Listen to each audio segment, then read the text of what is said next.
யாராவது ஒன்று கிராஸ் ஆயிடுச்சுன்னா எல்லாம் மாறி போயிடும், ஸ்கின் டோனே மாறி போயிடும். இன்னைக்கு நிறைய பேருக்கு கருப்பு தோல் மாறி சிவப்பு தோலுக்கு ஆயிட்டாங்க. இந்த சிவப்பு தோல் மாறி இருக்கனாலே எங்கேயோ கிராஸ் ஆயிடுச்சுன்னு அர்த்தம். அது பல தலைமுறைக்கு முன்னாலே அதை மாறி இருக்கும்.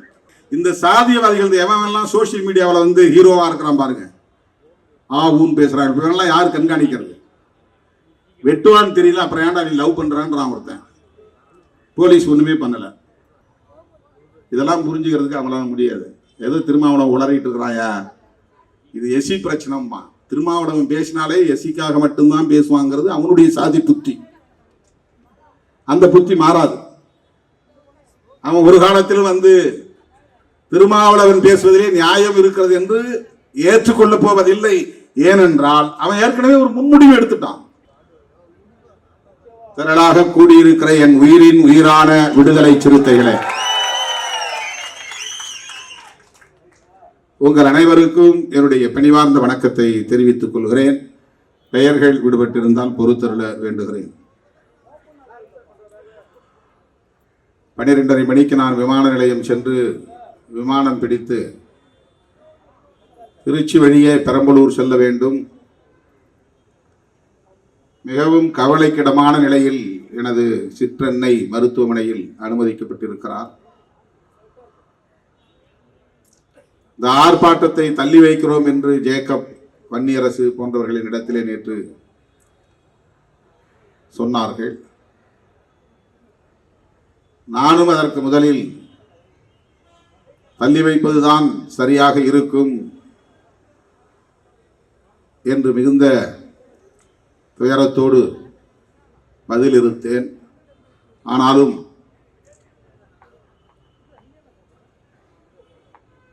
இது மிகவும் முக்கியத்துவம் வாய்ந்த ஒரு பிரச்சனை. தமிழ்நாடு முழுவதும் 11ஆம் தேதி நாம் ஆர்ப்பாட்டங்களை அறிவித்திருக்கிறோம். 11ஆம் தேதி நான் புதுதில்லிக்கு செல்ல வேண்டும் என்பதனால் 9ஆம் தேதியே இந்த ஆர்ப்பாட்டத்தை சென்னையிலே நடத்தினால் நானும் அதிலே பங்கேற்க முடியும் என்கிற அடிப்படையில் தான் சென்னையிலும் விழுப்புரத்திலும் 9ஆம் தேதி 11ஆம் தேதி பிற மாவட்டங்களில் என்று நாம் முடிவு செய்தோம்.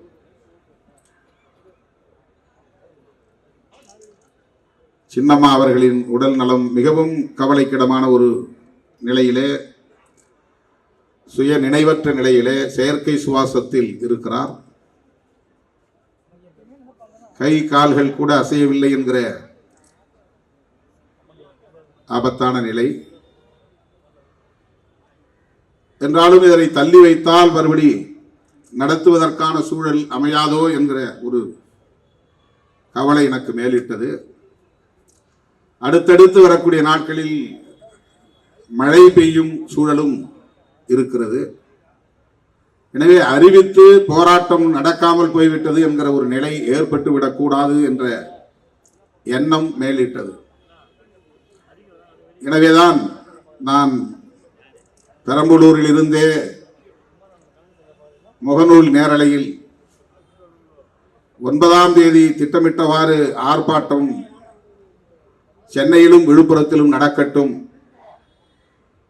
அதேபோல் இன்று இரவு அரூரிலே நடைபெறவிருக்கிற தீர்மான விளக்க பொதுக்கூட்டமும் தள்ளி போட வேண்டாம், நடக்கட்டும் என்று அறிவித்தேன்.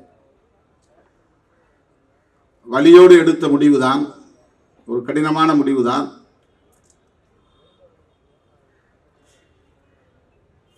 ஆர்ப்பாட்டத்திற்கான விரிவான ஏற்பாடுகள் எல்லாம் செய்து முடித்திருக்கிற நிலையிலே தள்ளி போடுகிற போது தோழர்களின் தொண்டர்களின் உணர்வுகள் எவ்வாறு இருக்கும் என்று நான் ஒரு கணம் யோசித்து பார்த்தேன். எனவே அந்த வழியோடு தான் நான் ஆர்ப்பாட்டத்திற்கு வருகிறேன், நீங்கள் ஏற்பாடு செய்யுங்கள், தள்ளி போட வேண்டாம் என்று உறுதிபட ஜேக்கப்புக்கு நேற்று மாலை தான் நான் சொன்னேன். அதற்குள்ளாக சமூக ஊடகங்களில் போராட்டம் தள்ளி வைப்பு என்று பல்வேறு கருத்துக்களை நம்முடைய தோழர்கள் பதிவிட்டு பரப்பிவிட்டார்கள். அதனால் கூட்டம் திட்டமிட்டவாறு திரளுமா, உரிய நேரத்திற்கு வந்து சேருவார்களா என்கிற ஒரு சந்தேகம் இருப்பதையும் தோழர்கள் எடுத்து சொன்னார்கள். எத்தனை பேர் வந்தாலும் 10 மணிக்கு தொடங்குவோம், 12 மணிக்கு முடிப்போம் என்று நான் சொல்லி அதன் அடிப்படையில் தான் உங்கள் முன்னால் நான் இப்போது நின்று கொண்டிருக்கிறேன்.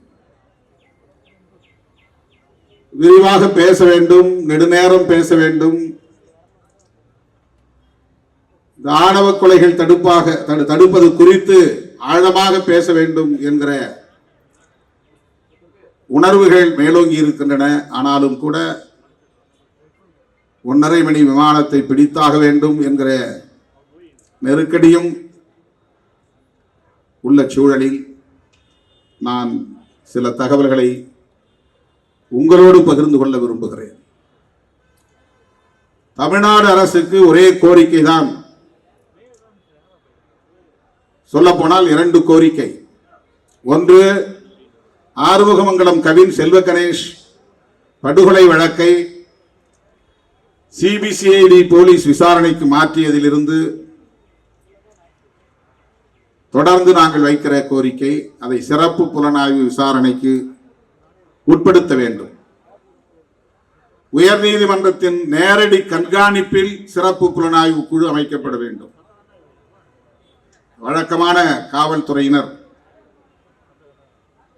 அல்லது வழக்கமான சிபிசிஐடி காவல்துறையினர், பேரு தான் வேற வேற, எல்லாம் ஒரே துறைதான், காவல்துறை தான். இந்த வழக்கிலே காவல்துறையினரே 2 பேர் சம்பந்தப்பட்டிருக்கிற சூழலில், குற்றம் சாட்டப்பட்டிருக்கிற சூழலில்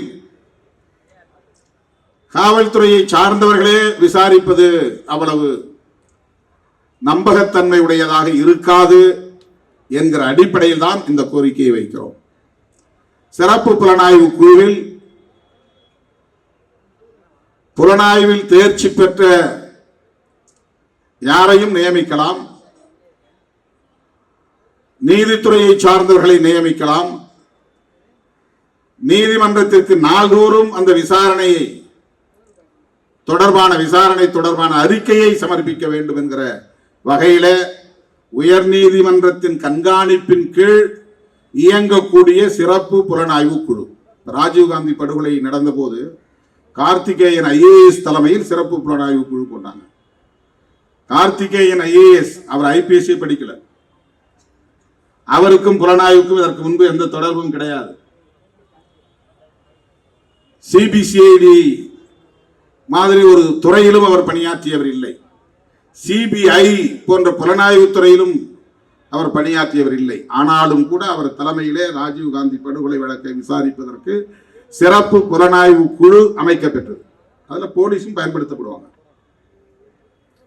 எனவே நாம் வைக்கிற கோரிக்கை, நாம் மட்டுமே வைக்கிற கோரிக்கை, தமிழ்நாட்டில் வேறு எந்த அமைப்பும் வைக்காத கோரிக்கை, விடுதலை சிறுத்தையில் மட்டுமே வைக்கிற கோரிக்கை, உயர் நீதிமன்றத்தின் கண்காணிப்பின் கீழ் இயங்கும் சிறப்பு புலனாய்வு குழு ஆறுமுகமங்கலம் கவின் செல்வ கணேஷ் படுகொலை வழக்கை விசாரிக்க வேண்டும். இது முக்கியமான கோரிக்கை. இரண்டாவது கோரிக்கை, இதற்கென தனி சட்டம் ஒன்றை தமிழ்நாடு அரசு இயற்ற வேண்டும். ஒன்றிய அரசுதான் இயற்ற வேண்டும் என்று நாம் தொடர்ந்து வலியுறுத்தி வந்தாலும் கூட தமிழ்நாடு அரசுக்கும் அதிகாரம் இருக்கிற சூழலில் தமிழ்நாடு அரசு ஒன்றிய அரசு இயற்றட்டும் என்று அமைதியாக இருக்காமல் உங்களுக்கான அதிகாரத்தை பயன்படுத்தி அந்த சட்டத்தை உடனே இயற்றி பிற மாநிலங்களுக்கு ஒரு முன்மாதிரி அரசு இது என்று வழிகாட்டுங்கள். இதுதான் நம்முடைய கோரிக்கை. அண்மையிலே விடுதலை சிறுத்தைகள் கட்சி மற்றும் இந்திய கம்யூனிஸ்ட் கட்சி, மார்க்சிஸ்ட் கம்யூனிஸ்ட் கட்சி ஆகிய 3 கட்சிகளின் சார்பில் நானும் தோழர் சண்முகம், இரா முத்தரசன் ஆகிய 3வரும் மாண்புமிகு முதலமைச்சர் அவர்களை நேரிலே சந்தித்து இது குறித்து ஒரு மனுவை வழங்கினோம்.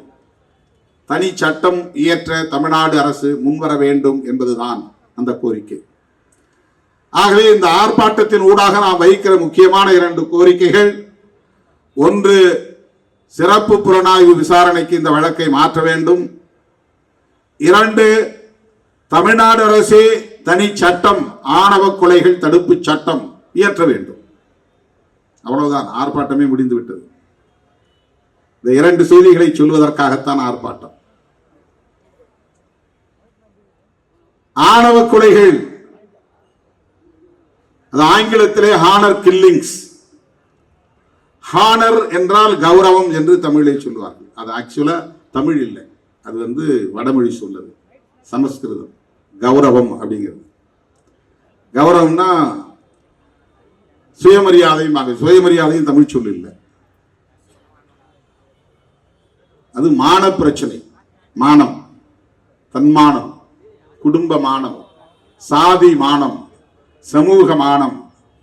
இப்படி இந்த இந்திய சமூக அல்லது இந்து சமூக கட்டமைப்பிலே சாதிக்கென்று ஒரு தனி மானம் இருக்கிறது என்கிற உளவியல் இங்கே கட்டமைக்கப்பட்டிருக்கிறது. நான் யார் தெரியுமா? இந்த சாதி. இந்த சாதிக்கு ஒரு கௌரவம் இருக்கு சமூகத்தில்.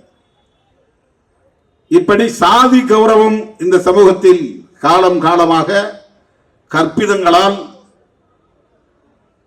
கட்டமைக்கப்பட்டுள்ளது. சாதி விட்டு சாதி திருமணம் செய்தால் அது பெண்ணை பெற்ற சாதிக்கோ அல்லது ஆணை பெற்ற சாதிக்கோ சாதி கலப்பு ஏற்படுவதன் மூலம் ஒரு இழுக்கு ஏற்படுகிறது. எங்க சாதியில் இருக்கிற மற்றவங்க எங்களை மதிக்க மாட்டாங்க, இதுதான் பிரச்சனை. 10 மாதம் சுமந்து பெற்ற பிள்ளையை பாலூட்டி சீராட்டி தாளாட்டி வளர்த்த பிள்ளையை கூட சாதியில் உள்ள மற்றவர்கள் எங்களை மதிக்க மாட்டார்கள், எங்களை இழிவுபடுத்துவார்கள், சமூகத்திலிருந்து எங்களை விலக்கி வைப்பார்கள், அது எங்களுக்கு மானக்கேடு, எனவே பெற்ற பிள்ளையையும் நாங்கள் வெட்டி சாய்ப்போம் என்கிற அளவுக்கு சாதி கௌரவம் அவர்களை மனநோயாளியாக ஆக்கி வைத்திருக்கிறது.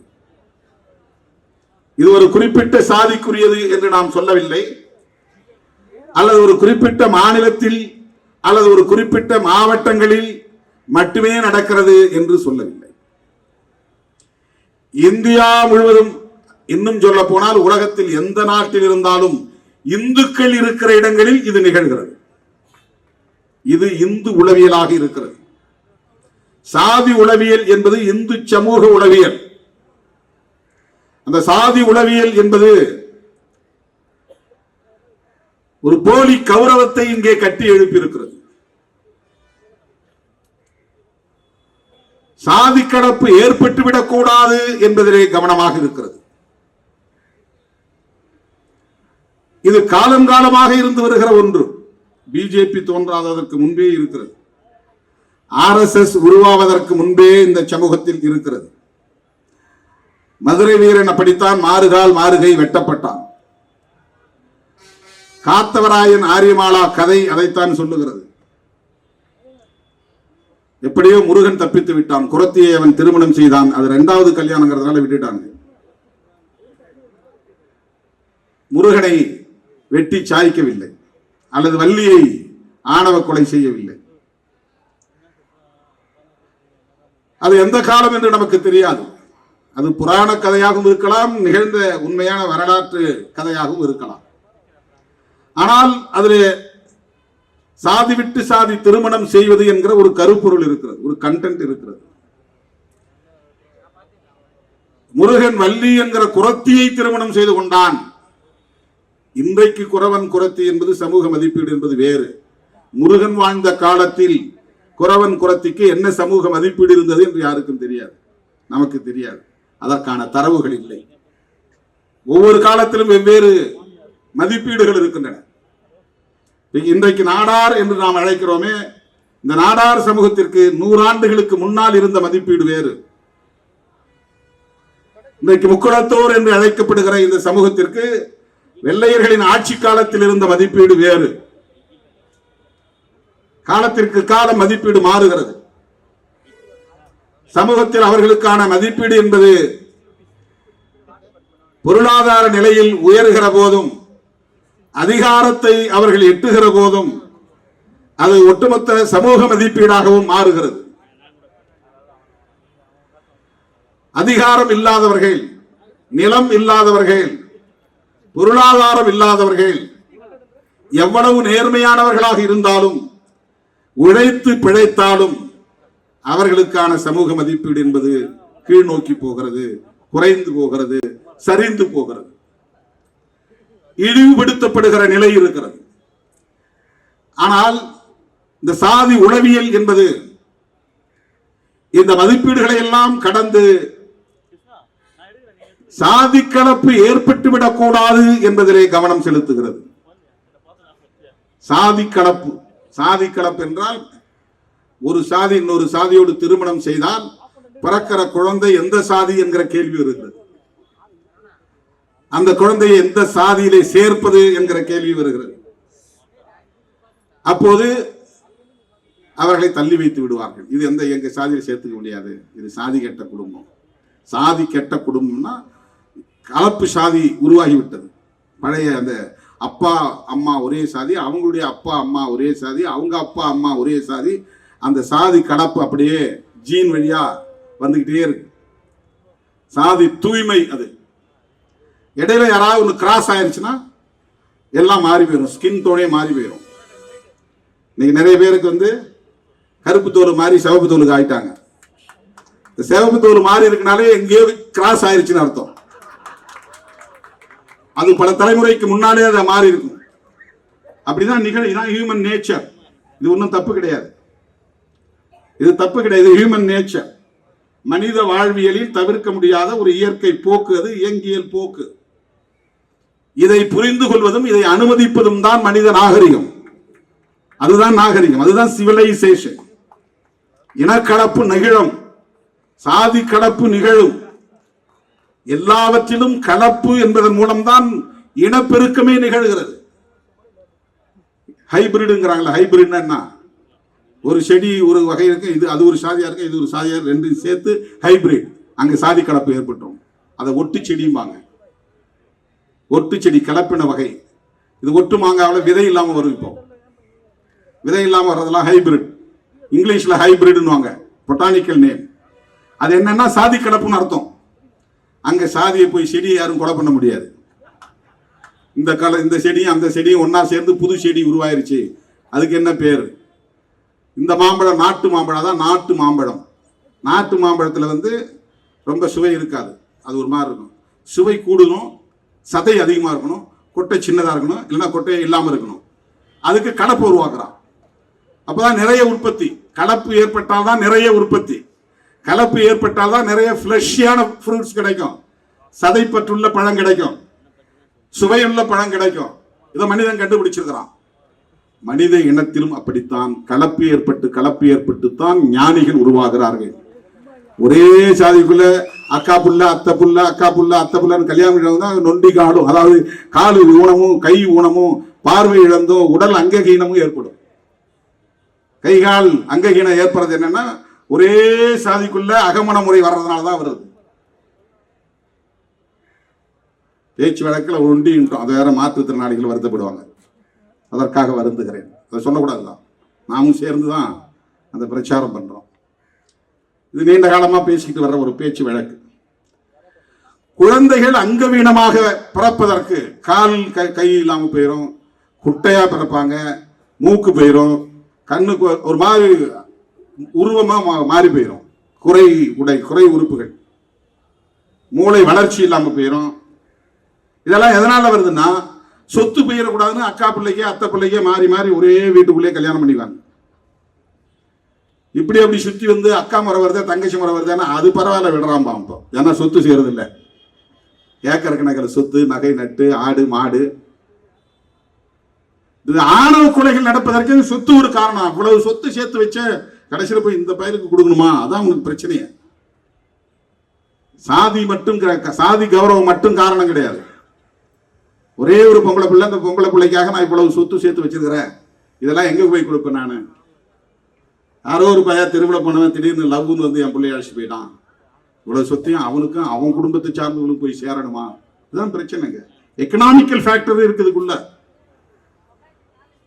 ஒரே சாதிக்குள்ளே கூட ஏழையா இருந்தா கொடுக்க மாட்டான். அவன் ஒண்ணும் இல்லாத பையன் என் பிள்ளை கொண்டு போய் கஞ்சி ஊத்துவானா? பட்டினி கிடக்குமா என் பிள்ளை? அவனுக்கு ஏதாவது இருந்தா தானே, நிலமுறை இருந்தா தானே. இது எல்லா சாதிக்குள்ளேயும் இருக்கு, எல்லா சாதிக்குள்ளேயும் இது இருக்கு. இது ஏதோ எஸ்சி பிசி பிரச்சனைங்கிற மாதிரி பாக்குறாங்க. கிடையாது,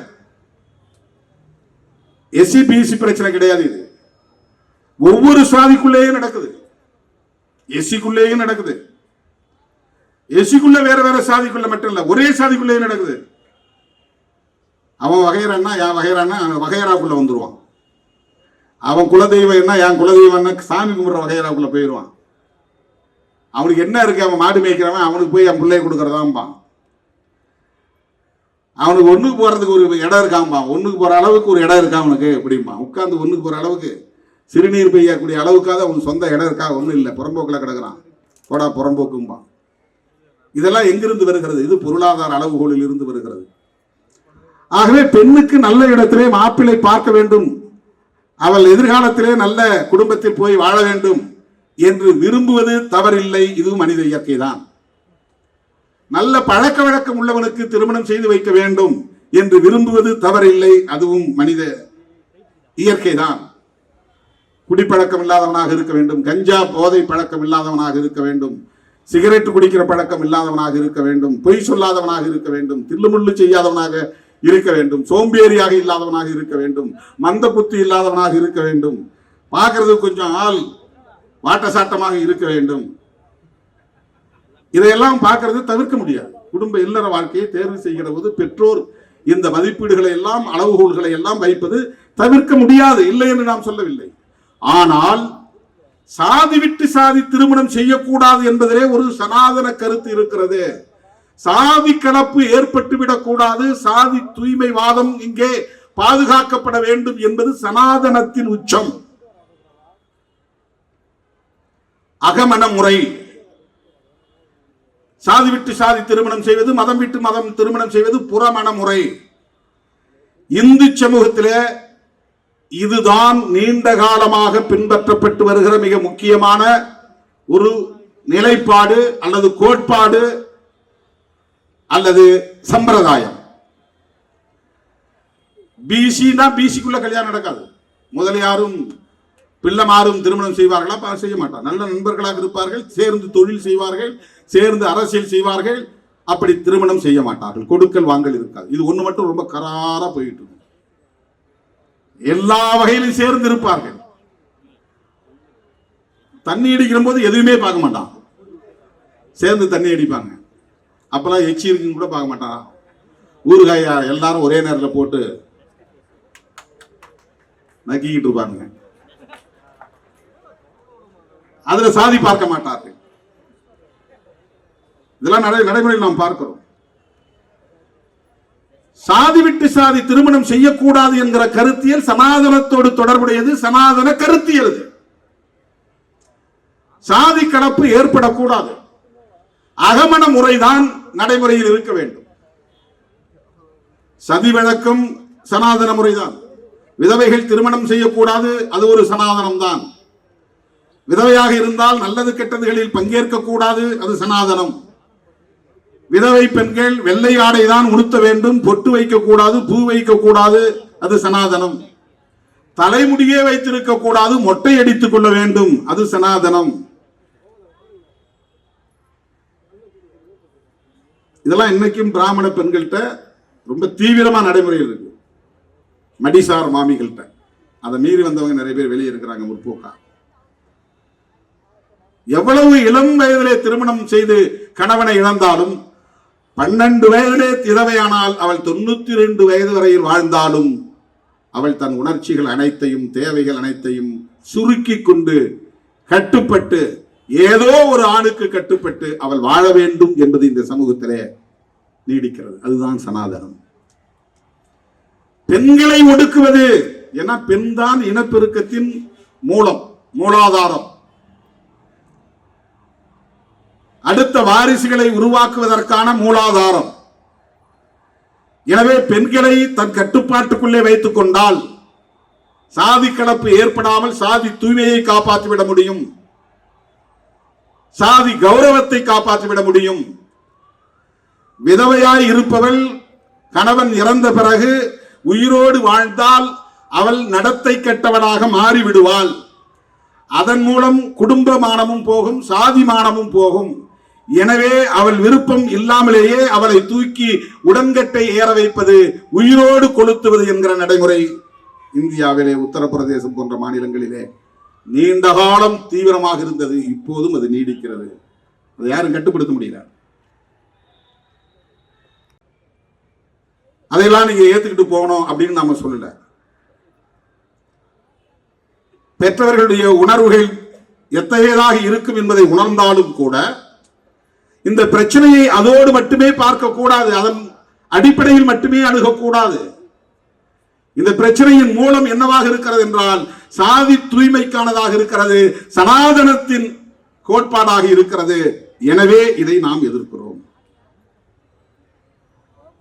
இதெல்லாம் புரிஞ்சுக்கிறதுக்கு அவங்களால முடியாது. ஏதோ திருமாவளவன் உளறிட்டு இருக்கிறாயா, இது எஸ்சி பிரச்சனைமா. திருமாவளவன் பேசினாலே எஸ்சிக்காக மட்டும்தான் பேசுவாங்கிறது அவனுடைய சாதி புத்தி. அந்த புத்தி மாறாது. அவன் ஒரு காலத்தில் வந்து திருமாவளவன் பேசுவதிலே நியாயம் இருக்கிறது என்று ஏற்றுக்கொள்ள போவதில்லை. ஏனென்றால் அவன் ஏற்கனவே ஒரு முன்முடிவு எடுத்துட்டான். அது ப்ரீ கன்சீவ்டு தாட்ஸ் அப்படிம்பாங்க. இவன் எஸ்சிக்காக தான் பேசுவான். அம்பேத்கர் எஸ்சி, அவர் எஸ்சி தலைவர், அவ்வளவுதான் முடிச்சுவான். அதுக்கப்புறம் அவர் என்ன எழுதினாரு, என்ன பேசினாரு, அதெல்லாம் அவனுக்கு தெரியாது. அதை படிக்க மாட்டான். அவர் எழுத்தையோ அவருடைய பேச்சையோ ஒரு காலத்திலே அவன் தேடி பார்க்க மாட்டான். அப்புறம் அவனுக்கு எப்படி புரியும் அம்பேத்கரை பற்றி? அம்பேத்கரையே அப்படி மதிப்பீடு செய்கிறவன் திருமாவளவனை எப்படி மதிப்பீடு செய்வான்? இதெல்லாம் நமக்கு தெரியும். நாம் இந்த பிரச்சனையை இந்த கோணத்தில் தான் அணுகுகிறோம். சனாதன எதிர்ப்பு என்கிற அடிப்படையில் தான் இதை நாம் எதிர்க்கிறோம். இன்றைக்கு சாதி பெருமிதங்கள், ஆண்ட சாதி, வேல்கம்பு தூக்குகிற சாதி, வீர பரம்பரை, இதெல்லாம் திட்டமிட்டு ஆர்எஸ்எஸ், பிஜேபி போன்ற கும்பலால் பரப்பப்படுகிற அரசியல். நீங்க இப்ப பறையர் அவங்க பின்னால போறீங்கன்னா பறையர்களுக்கு வந்து ஒரு வரலாறு உருவாக்கி தருவாங்க. யார் தெரியுமா? நீங்க சிவன் பரம்பரை. சிவனுக்கு சுடலையாண்டின்னு ஒரு பேர் இருக்குது. அவனுக்கு சாம்ப சிவன் பேரு, சாம்பல் பூசியவன். அந்த பரம்பரையை சேர்ந்தவங்க நீங்க. அதனால் நீங்க எல்லாம் சிவகுலத்தார் அப்படின்பா. அப்படி திடீர் ஒரு கும்பல் இருக்கிறான் இந்த சாதியில. பெருமாளை பற்றியும் கதை இருக்கு. பெருமாளோடு மகாவிஷ்ணுவோட சம்பந்தப்படுத்தி இந்த சமூகத்தை பெருமைப்படுத்தி நீங்க எல்லாம் எங்க பின்னால வாங்க, எங்க பின்னால வாங்க. புராணங்களை, புராண கதையாடல்களை சொல்லி மக்களை தம்மையப்படுத்துகிற ஒரு அரசியலை அவர்கள் முன்னெடுக்கிறார்கள். எல்லா சாதியையும் ஆண்ட சாதின்னு சொல்லி ஒண்ணுக்கு ஒண்ணு சமம் இல்லாத நிலையை உருவாக்குவது, சமத்துவம் இல்லாத நிலையை உருவாக்குவது. தனித்தனி குழுக்களாக, இனக்குழுக்களாக இவர்கள் சிதறி கிடக்க வேண்டும். இதுதான் பிஜேபியுடைய நோக்கம், இதுதான் ஆர்எஸ்எஸ் உடைய நோக்கம்.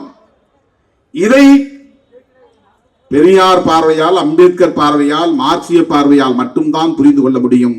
இல்லையே புரிந்து கொள்ளவே முடியாது. இதை புரிந்து கொள்வதற்கே இந்த அணுகுமுறை தேவைப்படுகிறது. கவின் படுகொலை அதன் அடிப்படையில் நிகழ்த்தப்பட்ட ஒன்று. இது 10ஓடு 11, அத்தோடு இது ஒன்று என்கிற அடிப்படையில் இந்த கணக்கு கூடிக்கொண்டே போகிறது. 2015 நேஷனல் கிரைம் ரெக்கார்ட் பியூரோ ஒரு புள்ளி விவரம் தருகிறது. அந்த புள்ளி விவரத்தில் என்ன சொல்லுகிறது என்றால், தேசிய அளவில் 2015, 2016, 15 நேஷனல் கிரைம் ரெக்கார்ட் பியூரோ தருகிற புள்ளி விவரம், ஒவ்வொரு மாநிலத்திலும் இந்தியா முழுவதும் 192 ஆணவ கொலைகள். இது ரிப்போர்ட், அதாவது அரசாங்கம் எஃப்ஐஆர் போடுறதன் அடிப்படையில் உள்ள கணக்கு விவரம். எஃப்ஐஆர் போடாம எல்லா காவல் நிலையங்களிலும் பேச்சுவார்த்தை நடத்தி பிரிச்சு விட்டுருவான். இல்லைன்னா போட்டு தள்ளுங்க பார்த்துக்கலான்னு போட்டுட்டு கேஸ், சாதாரண கேஸ் ஐபிசி திருநாட்டு போட்டு விட்டுருவான். அது ஆணவ கொலைகள் பட்டியலில் வராது. சாதாரண சண்டை அப்படிங்கிற மாதிரி போயிடும். 2015 192 கொலைகள், அதுல 21 கொலைகள் குஜராத்ல. பிஜேபி தொடர்ந்து ஆண்டு கொண்டிருக்கிற குஜராத் மாநிலத்தில் 14 கொலைகள் மத்திய பிரதேசத்தில், 131 கொலைகள் உத்தரப்பிரதேசத்தில். யோகி ஆதித்யநாத் முதலமைச்சராக இருக்கிற உத்தரப்பிரதேசம் 4 முறை மாயாவதி அம்மையார் ஆண்ட அந்த மண்ணிலே சாதியின் கொடூரம் எப்படி கோலோச்சுகிறது. 131 கொலைகள். இது NCRB national crime record bureau கொடுத்திருக்கிற புள்ளி விவரம். 2016 இந்தியா முழுவதும் 71 ஆணவ கொலைகள் தேசிய குற்ற ஆவண மையம் சொல்லுது. அதுல உத்தரப்பிரதேசத்தில் 16, மத்திய பிரதேசத்தில் 18, குஜராத்தில் 10, மகாராஷ்டிராவில் 8, பஞ்சாப்ல 8, தமிழ்நாட்டில் 1. இது 2016. தமிழ்நாட்டு எண்ணிக்கை கூடிடுச்சு. 2016 1 தான் நடந்ததுன்னு NCRB ரெக்கார்ட் சொல்லுது. National crime record bureau. ஒவ்வொரு ஸ்டேட்லயும் கிரைம் ரெக்கார்ட் பியூரோ இருக்கு. அந்த மாதிரி நேஷனல் கிரைம் ரெக்கார்ட் பியூரோ அதுல இருக்கிற டேட்டா சொல்லுது.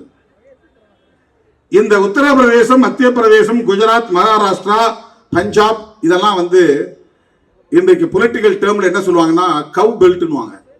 கவ் பெல்ட்னா இந்த புனித பசு புனிதம் பேசுற மாநிலங்கள். கோமியம் குடிச்சா நல்லா ஆயிரும் உடம்பு, அதாவது பசு மாட்டு மூத்திரம் குடித்தால் உடலுக்கு நல்லது என்று சொல்லுகிற மாநிலங்கள். பசுவை மாதாவாக வழிபடுவார்கள், மனிதரை கேவலமாக படுகொலை செய்வார்கள். ஹரியானாவில் செத்த மாட்டு தோலை உரித்ததற்காக 5 தலித் இளைஞர்களை அடித்தே கொன்றார்கள்.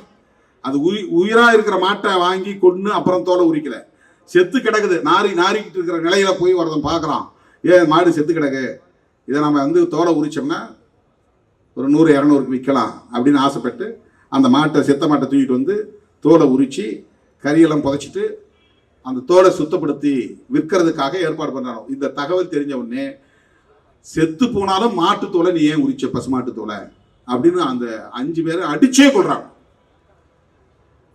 மாட்டை விட மனிதனை கீழாக கருதுகிற உளவியல் தான் சாதி உளவியல், சனாதன உளவியல். மனிதனை மனிதனாக பார்க்காமல் மனிதனை பிணத்தை விடவும் கேவலமாக பார்க்கிற ஒரு உளவியல் தான் சாதி உளவியல். இதுதான் கவ் பெல்ட். பசுப்புனிதம் பேசுகிற மாநிலங்கள். பசுமாட்டுக்கறி தான் சமைத்திருக்கிறாய் என்று வீட்டுக்குள்ளே புகுந்து ஒரு முஸ்லீமை உத்தரப்பிரதேசத்திலே தாத்ரி என்கிற இடத்திலே அடித்தே கொலை செய்தார்கள். இதுதான் சனாதனம். இப்படி 2016 2015 இருக்கிற இந்த புள்ளி விவரத்தை மேற்கோள் காட்டி உச்ச நீதிமன்ற நீதிபதிகள் 2018 வருஷம், இன்னைக்கு என்ன 2025, 7 வருஷத்துக்கு முன்னால 2018 மார்ச் மாதம் 27ஆம் தேதி ஒரு தீர்ப்பு வழங்குறாங்க. யார் யார் நீதிபதினா தீபக் மிஸ்ரா, AM கன்வில்கர், DY சந்திரசூட், இந்த 3 பேர் கொண்ட அமர்வு 54 பக்கம் தீர்ப்பு சொல்றாங்க. அந்த தீர்ப்புல இந்த யூனியன் கவர்மெண்ட், அதுதான் டெல்லியில இருக்கிற அரசாங்கம், அதுக்கு நேரடியா டைரக்ஷன் கொடுக்குறான். ஒரு சட்டம் கொண்டு வா, ஆணவ கொலைகளை தடுக்க சட்டம் கொண்டு வா. தமிழ்நாட்டுக்குள்ள தமிழ்நாடு அரசியை கூட, நம்முடைய முதலமைச்சரை கூட ஏற்கனவே இருக்கிற IPC என்கிற BNS சட்டமே இந்த வழக்குகளை எதிர்கொள்ள போதுமானது என்று வல்லுநர்கள் கூறுகிறார்கள் என்ற கருத்தை கொண்டிருக்கிறார். அவரிடத்தில் நாங்கள் எடுத்து சொன்னோம், நாங்கள் மட்டும் சொல்லலை. அப்படி ஒரு சட்டம் இருந்தாலும் கூட புதிய சட்டம் இயற்ற வேண்டும் என்று சுப்ரீம் கோர்ட் 3 பேர் கொண்ட பெஞ்ச், தீபக் மிஸ்ரா, கன்வில்கர், சந்திரசூட் 3 பேர் கொண்ட அமர்வு 2018ஆம் ஆண்டு மார்ச் மாதம் 27ஆம் தேதி தீர்ப்பு வழங்கி இருக்கிறது. நேரடியாக ஒன்றிய அரசுக்கு ஆணையிட்டு இருக்கிறது, சீக்கிரம் சட்டம் கொண்டு வாடான்னு. அவங்க எந்த அடிப்படையில் சட்டம், அவங்களுக்கு தெரியாதா ஏற்கனவே IPC இருக்கிறது? இருக்கு. ஏற்கனவே IPC இருந்தாலும் ஏன் பிரிவென்ஷன் ஆஃப் அட்ராசிட்டிஸ் ஆக்ட் வந்தது? இந்த பிரிவென்ஷன் ஆஃப் அட்ராசிட்டிஸ் ஆக்ட்ல என்ன குற்றங்கள்? வீட்டை கொடுத்துறது, வீடு புகுந்து அடிக்கிறது, சொத்துக்களை சூறையாடுறது, கட்டி வைத்து அடிப்பது, படுகொலை செய்வது, பெண்களை பாலியல் வல்லுறவு செய்வது, குழந்தைகளை முதியவர்களை சித்திரவதை செய்வது, இது எல்லாத்துக்கும் IPC செக்ஷன் இருக்கு. ஆனாலும் பிரிவென்ஷன் ஆஃப் அட்ராசிட்டிஸ் ஆக்ட் தனி சட்டம் நிறைவேற்றப்படுவதற்கான தேவை இருந்தது, நிறைவேற்றியிருக்கிறது ஒன்றிய அரசு.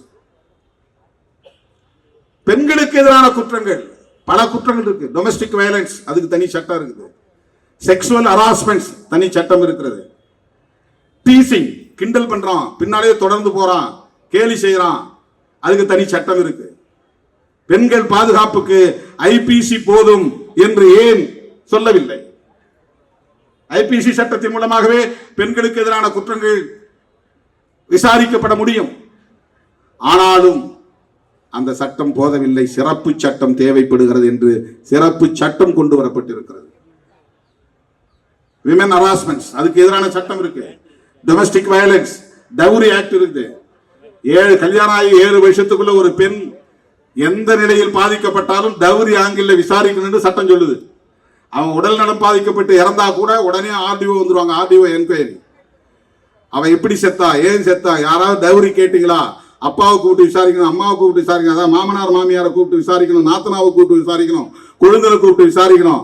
டவுரி சம்பந்தமான எந்த ஹராஸ்மெண்ட்ஸ் நடக்கலங்கிறத ரூல்ட் அவுட் பண்ணாதான் அந்த பணத்தை எடுத்து அடக்கம் பண்ண முடியும். ஐபிசி இருந்தா அந்த சட்டம் வந்து அந்த இந்த விசாரணைகள்லாம் நடக்காது. ஒரு கேஸை போட்டு சாதாரணமான தாக்குதல், வன்முறை 307 அல்லது 302, 506 part 2 இதெல்லாம் போட்டுருவாங்க. இப்ப பிஎன்எஸ்ல மாறி போச்சு அந்த செக்ஷன்லாம். இப்ப அது இல்லை, ஐபிசி இருந்தவர்கள் அந்த செக்ஷன்ஸ். எனவே ஏற்கனவே ஐபிசி சட்டம் இருந்தாலும் பெண்களுக்கு எதிரான குற்றங்களை தடுப்பதற்கென்று சிறப்பு சட்டங்கள் இயற்றப்பட்டிருப்பதை போல, ஏற்கனவே ஐபிசி சட்டங்கள் இருந்தாலும் கூட தலித் மக்களுக்கும் பழங்குடி மக்களுக்கும் பாதுகாப்பு அளிக்க வேண்டும், வன்கொடுமைகளை தடுக்க வேண்டும் என்பதற்காக தனி சட்டம் இயற்றப்பட்டிருப்பதை போல ஆணவ கொலைகளை தடுப்பதற்கு தனி சட்டம் வேண்டும் என்று உச்சநீதிமன்றம் சொல்லியிருக்கிறது. சட்ட ஆணையம் சொல்லி இருக்கிற லா கமிஷன் ஒரு பில்லே தயார் பண்ணி கொடுத்துட்டோம். அந்த பில்லு இப்போ கொடுத்தாங்க. லா கமிஷன் அது வந்து இந்திய அரசாங்கத்தால் நியமிக்கப்பட்டிருக்கிற ஒரு லா கமிஷன். அவன் சொல்றான், அவன் ஒரு சட்டம், prohibition of unlawful assembly interference with the freedom of memorial alliances act. இது வந்து லா கமிஷன் வந்து மத்திய அரசாங்கத்துக்கு கொடுக்குறான். 2012 கொடுத்துருக்கான். இப்ப 13 வருஷம் ஆகுது. என்ன கொடுக்குறான்? ஒரு பில்லே தயார் பண்ணி கொடுத்துட்டான். இதை நீ பாஸ் பண்ணியான்ற அவ்வளவுதான். இதுக்கு நீ தனியா ஒரு டீமை போட்டு தனியா பில்லு தயார் பண்ண வேண்டாம், நானே உனக்கு பில்லு கொடுத்துறேன். பில்லு கொடுத்துட்டான் 2012. அப்ப காங்கிரஸ் அரசாங்கம் இருந்துச்சு. 2014 இருந்தா பிஜேபி கவர்மெண்ட். அவங்களும் கண்டுக்கல, இவங்களும் கண்டுக்கல. தி பில், சட்ட மசோதா. அதே மாதிரி விமன் கமிஷன், மகளிர் ஆணையம், அவங்களும் தனியா ஒரு சட்டத்தை இயற்ற வேண்டும் என்ற பரிந்துரையை வழங்கி இருக்கிறார்கள்.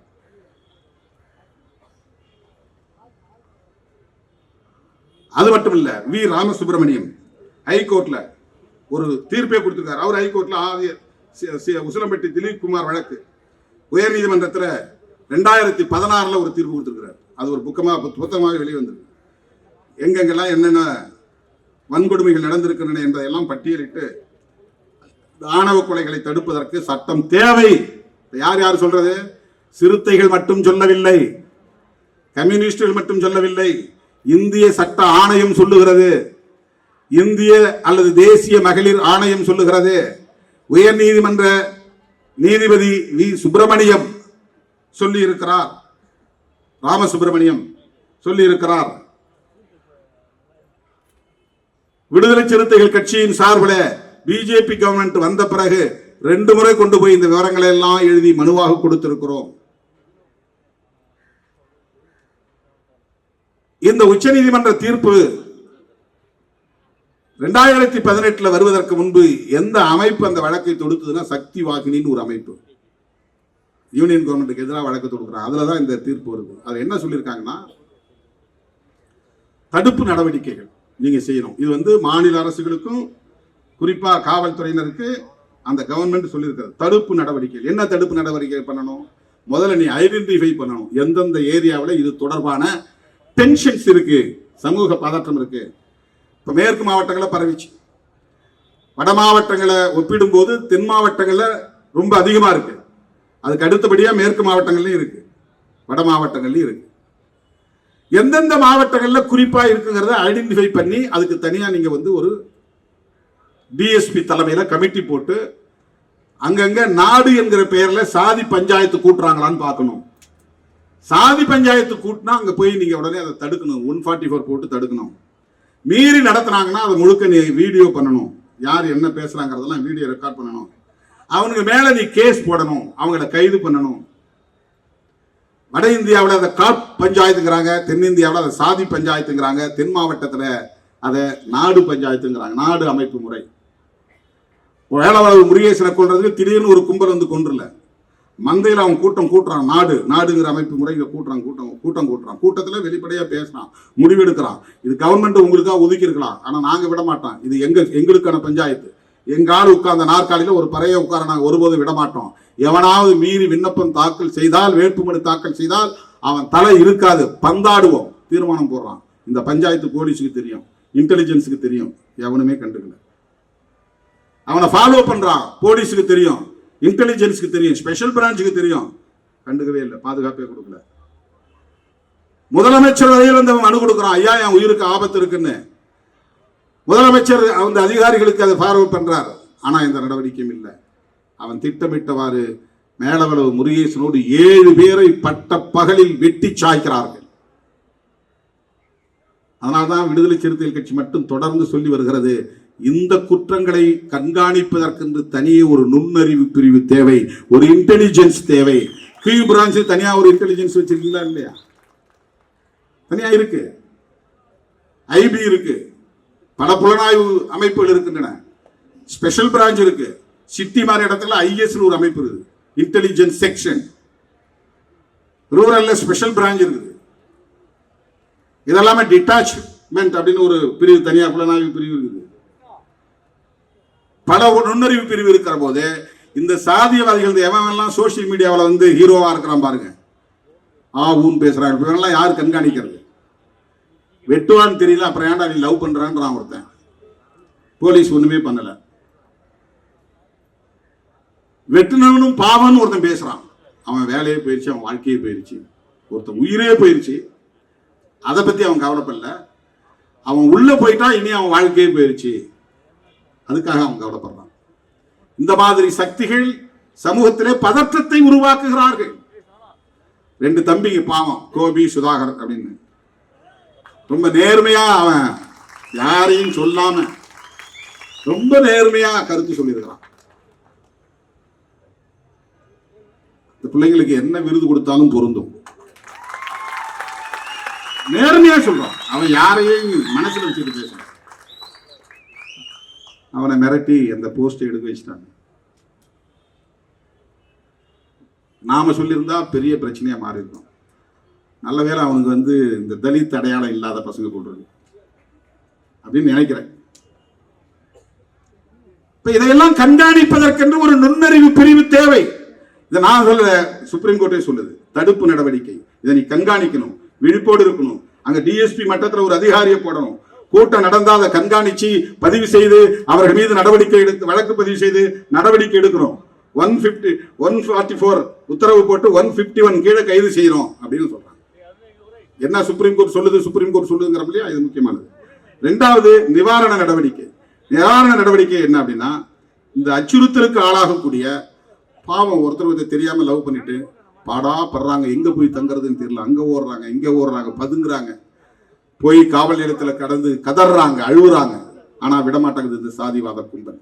விரட்டு அவங்கள நீங்க அடைக்கலம் தந்து பாதுகாக்க வேண்டும். அதான் நிவாரணம்.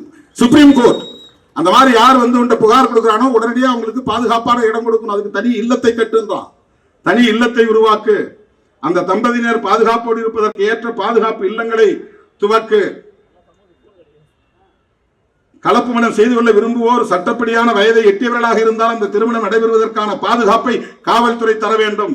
தங்களது திருமணத்தை கௌரவத்தின் பெயரால் சாதியினரோ குடும்பத்தினரோ மற்ற எவருமோ எதிர்ப்பதாக இருந்தால் புகார் தெரிவிக்கப்பட்டால் டிஎஸ்பி விசாரித்து எஸ்பிக்கு அறிக்கை தந்து எஸ்பி உடனடியாக எஃப்ஐஆர் போட வைக்கணும். இவ்வளவு டைரக்ஷன் கொடுக்குறோம். இதெல்லாம் நடக்குதான்னா நடக்கல. ஏன்னா போலீஸ்காரனே அந்த புத்தியோட தான் இருக்கிறான். காக்கி சட்டை போட்டுக்கிட்டானே தவிர அவங்க உள்ளுக்குள்ள இருக்கிற சாதி மாற மாட்டேன். சாதி உலகம் எப்படியாவது ஒருத்தன் யூனிஃபார்மோட பேட்டி கொடுத்துருக்கான் பாருங்க யூடியூப்ல. அவனை என்ன பண்ணாங்கன்னே தெரியல. போலீஸ் யூனிஃபார்ம்லேயே இருக்கிறான், ஆனா அவன் சொல்றான் சாதி ஆணவ கொலை சரி அப்படின்னு பேசுறான். அதற்கடுத்து தண்டனை. இந்த 3 பரிந்துரைகள் தான். தண்டனை என்னன்னா, இந்த வழிகாட்டு நெறிமுறைகளை காவல்துறையை சார்ந்தவர்களோ மாவட்ட அதிகாரிகளோ பின்பற்ற தவறினால் போய் எஃப்ஐஆர் இன்னைக்கு வன்கொடுமை தடுப்பு சட்டத்திலே நான் போய் புகார் கொடுத்தா அந்த புகார் அவன் வாங்கலன்னா அந்த போலீஸ் மேலேயே 41A என்ற செக்ஷன் பிரகாரம் அவன் மேலேயே வழக்கு பண்ணி அவனை சஸ்பெண்ட் பண்ணணும்னு பிரிவென்ஷன் ஆஃப் அட்ராக்ட் ஆக்ட் சொல்லுது. அவன் என்ன பண்றான், சார் இவங்க ஃபேக்கா கொடுக்குறாங்க, பொய் புகார் கொடுக்குறாங்க, பணம் வாங்குறதுக்காக கேஸ் பொய் புகார் கொடுக்குறாங்க போலீஸே சொல்றான். உடனே 2 தரப்பையும் கூப்பிட்டு வச்சு பேசி காம்ப்ரமைஸ் ஆகி போயிருங்க, கேஸ்லாம் போட முடியாது அப்படின்னு திருப்பி அனுப்புறான். அந்த மாதிரி வழக்கு பதிவு பண்ணாத அதிகாரிகள் யாரா இருந்தாலும் அவன் மேல நடவடிக்கை எடுத்து சுப்ரீம் கோர்ட் டைரக்ஷன். அதைத்தான் நாம சொல்றோம். இப்ப டைரக்ஷன் இருக்கிறதுனால தானே சொல்றோம். இப்படி ஒரு டைரக்ஷன் இல்லைன்னு நம்ம பேச முடியாது. இல்ல, இப்படி ஒரு சட்டம் இருந்தால்தான் அந்த சட்டத்தை நடைமுறைப்படுத்துங்கள் என்று நாம் பேச முடியும். அதுதான் சட்டம் கேட்கிறோம். வன்கொடுமை தடுப்பு சட்டம் வந்ததுனால வன்கொடுமைகள் நடக்கவில்லையா? நடக்குது. ஆணவ கொலைகள் தடுப்பு சட்டம் வந்துவிட்டால் ஆணவ கொலைகள் நின்று விடுமான்னு கேள்வி கேட்கிறான். நடக்கும். ஆனா அந்த சட்டம் ஒரு ஆயுதமாக எங்களுக்கு மாறும். அந்த சட்டத்தை நடைமுறைப்படுத்த போலீஸ்ல போய் ஃபைட் பண்ண முடியும். இந்த செக்ஷன்ல போடு, இந்த சட்டத்தை இம்ப்ளிமெண்ட் பண்ண, அப்பதான் குற்ற நடவடிக்கைகளை தடுக்க முடியும். எனவே உச்சநீதிமன்றத்தினுடைய அந்த டைரக்ஷன் இதற்கு மேல் விரிவாக விளக்கம் தேவைப்படாது என்று நான் கருதுகிறேன். இந்திய ஒன்றிய அரசுதான் தேசிய அளவில் ஆணவ கொலைகள் தடுப்பு சட்டத்தை இயற்ற வேண்டும். அதான் நம்முடைய கோரிக்கை. ஆனால் மாநில அரசுக்கும் அதிகாரம் இருக்கிற சூழலில் இதை வேடிக்கை பார்க்க வேண்டாம், அமைதி காக்க வேண்டாம். உங்கள் அதிகாரத்தை பயன்படுத்தி துணிந்து இந்த சட்டத்தை நிறைவேற்றுங்கள் என்பதுதான் திராவிட முன்னேற்ற கழகத்தின் தலைமையிலான இந்த அரசுக்கு விடுதலை சிறுத்தைகள் கட்சி விடுக்கிற தோழமையான வேண்டும். பேரறிஞர் அண்ணா பெரியார் காலத்தில் அவர் முன்வைத்த ஒரு சுயமரியாதை திருமணம் என்கிற நடைமுறையை அங்கீகரித்து எவ்வளவு எதிர்ப்பு வந்தாலும் யார் ஓட்டு போட்டாலும் போடாவிட்டாலும் சுயமரியாதை திருமணங்கள் செல்லும் என்று சட்டத்தை கொண்டு வந்தார். அதை போலவே அண்ணன் தளபதி ஸ்டாலின் அவர்கள் ஆணவ கொலைகள் தடுப்பு சட்டத்தை கொண்டு வர வேண்டும். அந்த சாதி ஓட்டு போடாதோ இந்த சாதி ஓட்டு போடாதோ என்றெல்லாம் கணக்கு பார்க்காமல் சிந்திப்பதுதான் திராவிடியன் மாடல், சமூக நீதி பார்வை. எந்த சாதி ஓட்டு போடாவிட்டாலும் நாம் ஏற்றுக்கொண்ட கொள்கையை நடைமுறைப்படுத்துவோம் என்கிற துணிச்சல் தான் திராவிடியன் மாடல். அந்த துணிச்சல் தான் திராவிட மாடல். எத்தனையோ பல சட்டங்கள் அப்படி இயற்றப்பட்டு இருக்கின்றன. சாதி எதிர்ப்புகளை மீறி இன்றைக்கு திராவிட முன்னேற்ற கழகத்திற்கும் திராவிட முன்னேற்ற கழகத்தின் தலைமையிலான கூட்டணிக்கும் பெருமளவில் ஆதரவு தெரிவிக்கக்கூடிய வாக்காளர்கள் இந்த ஒடுக்கப்பட்ட சமூகத்தை சார்ந்தவர்களாக இருக்கிறார்கள் என்கிற அந்த உரிமையோடும் நான் சொல்ல கடமைப்பட்டிருக்கிறேன். ஆனாலும் இது ஒடுக்கப்பட்டவர்களுக்கான பிரச்சனை அல்ல, இது ஒட்டுமொத்த சமூக பிரச்சனை. இது இந்தியாவுக்கு வழிகாட்ட வேண்டிய பிரச்சனை. ராஜஸ்தானிலேயே இப்படி ஒரு சட்டம் வந்திருப்பதாக சொல்லப்படுகிறது. மிகவும் பிற்போக்குத்தனமான மாநிலங்களில் ஒன்றான ராஜஸ்தானிலேயே ஆணவ கொலைகளை தடுப்பதற்கு சட்டம் வந்திருக்கிறது என்றால் முற்போக்கு அரசியலை பேசும் தமிழ் மண்ணிலும் இப்படி ஒரு சட்டம் தேவை தேவை தேவை என்பதை சொல்லி திராவிட முன்னேற்ற கழகத்தின் தலைவர் மதசார்பற்ற முற்போக்கு கூட்டணியின் தலைவர் அண்ணன் தளபதி அவர்களுக்கு இந்த வெளிப்படையான வேண்டுகோளை வைத்து முடிக்கிறேன். நன்றி, வணக்கம்.